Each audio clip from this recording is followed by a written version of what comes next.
Na mate veeboerderypraktyke verander, moet die beeste waarmee ons boer natuurlik ook daarbey aanpas. Om vir ons meer hieroor te vertel, gesels ons nou met Arthur de Villiers, en hy is natuurlik 'n raadslid van die Bonsmara Beestelersgenootskap van Suid-Afrika. Arthur, baie welkom. Dankie Gerard.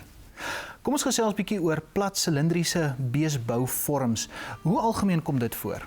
Gerard, ek dink in elke ras kom dit voor. Dit is redelik algemeen, maar die mense is besig om weg te beweeg daarvan.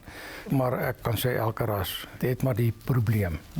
Nou, ons weet dat hierdie tipe bouvorm presteer nie baie goed onder ekstensiewe toestande nie. Hoekom is dit so? Weet jy Gerard, ons meeste van ons veiding in Suid-Afrika het eintlik maar lae kwaliteit veiding en ons het daarvoor 'n groot rumen nodig, 'n groot rumen kapasiteit. Jy weet, daai dier moet tyd hê om daai vesel te verwerk en die gras.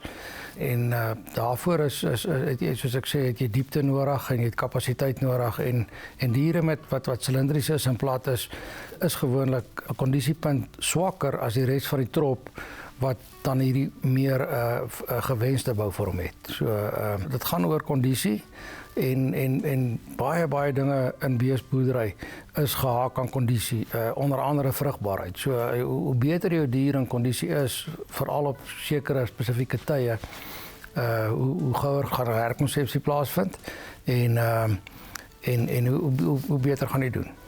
So, wat kan 'n mens doen om hierdie probleem reg te stel? Gelukkig is bouvorm redelik hoër erflik. So deur met die regte diere te selekteer op te boer mee en te gebruik, bulle te gebruik met goeie diepte, goeie kapasiteit, mooi breedte, gaan jy dit binne 2 generasies behoort jy dit reg te stel. En dan moet jy mens maar net aanhou daarmee, jy weet. So dis nie net 'n kwessie van een keer regstel en dan vergeet nie, mens moet maar aanhou om die regte ding reg te doen, jy weet.